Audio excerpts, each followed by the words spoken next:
Hi, I'm Scott Flowers with Cloud Ninjas.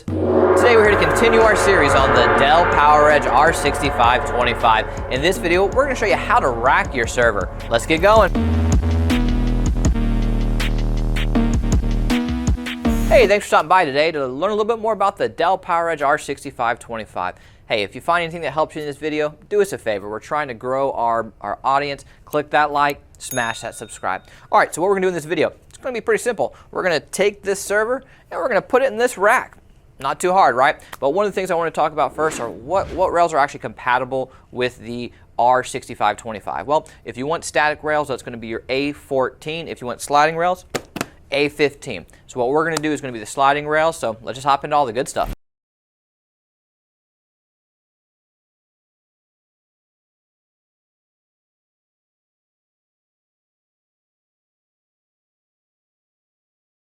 All right, so now we're going to show you how to put your R6525 into the rack. So first things first, let me show you the rails.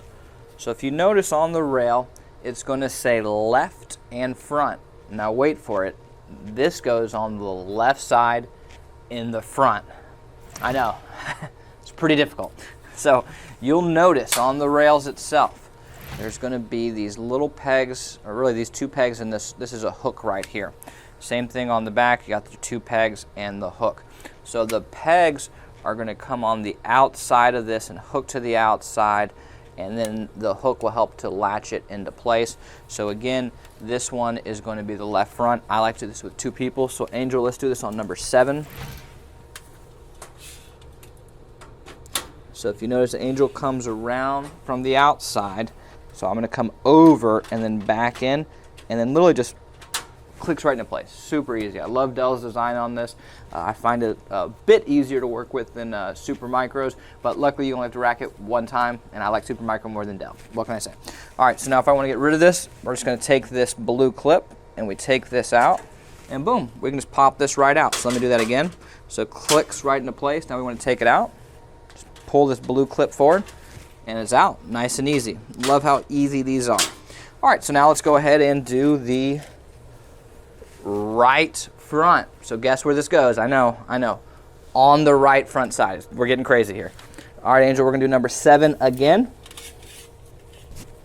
So Angel's going to click it into place. And I'm just going to come right here, number 7. Again, we're going to come over it and back in. It just clicks right in. Super easy, right? So again, if I wanted to remove this, what do? Lift the blue up, and it pops right back out.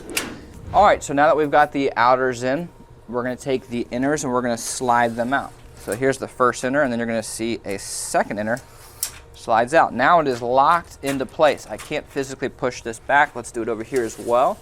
So it's going to be the first inner, second inner, locked into place. So if I wanted to move this back, you see this little button right here. You push this button, and this will slide back. And once this is fully in, this will start to slide back. Then it locks back into place. So again, we'll do that one more time. Just slide it all the way out, clicks into place. Same deal over here. You got a little blue button that you push in if you want to slide this back. And once it gets all the way in, it locks into place. So the inners are nice and simple. Now you'll notice there's 1, 2, 3 rivets. These are actually 4 rivets. 1, 2, 3, 4 rivets. So we're going to pull the server up right now. We're going to show you those 4 rivets. And then essentially what we do is we take the back rivets, we're going to put them in, and then kind of just lay our server down. All right, so now that we have our outers in and we've showed you how the inners work, we're going to put our server physically into the rack. And as I mentioned, we like to use those back rivets first. But Angel, let's show them our rivets first.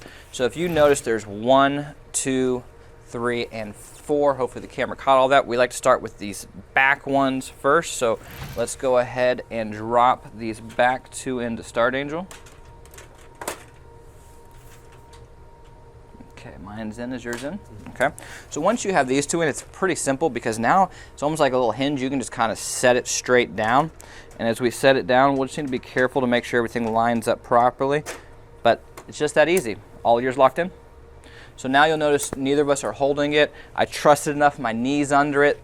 Don't want to die over here, but hey, we'll be fine, right? So it's all set up properly. It's locked into place. But look, I can't move it back. Oh no, what are we going to do?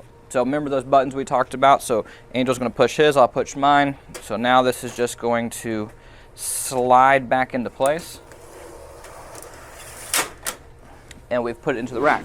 So maybe you came because you wanted to remove your server and it's stuck in the rack. So these little buttons right here, you're just going to lift them up. And once these come out, you can pull this out of the rack, but then it's locked into place. So how do I get it out of my rack? So again, this button over here, we're actually just going to lift this up, and this now releases it from the inner rail. So let's go ahead and set that back down, Angel. Well, hey, if you made it this far, do us a favor. Click that like, smash that subscribe, and if you're looking for any custom-built Dell, HPE, Supermicro, Cisco, Gigabyte, ASRock, Asus, we would sure love the opportunity to earn your data center's business, especially for AMD Epics. I'm a huge AMD fan and would love to help you with some AMD parts. Please email us at sales@cloudengines.com. Thanks for stopping by, guys. Take care.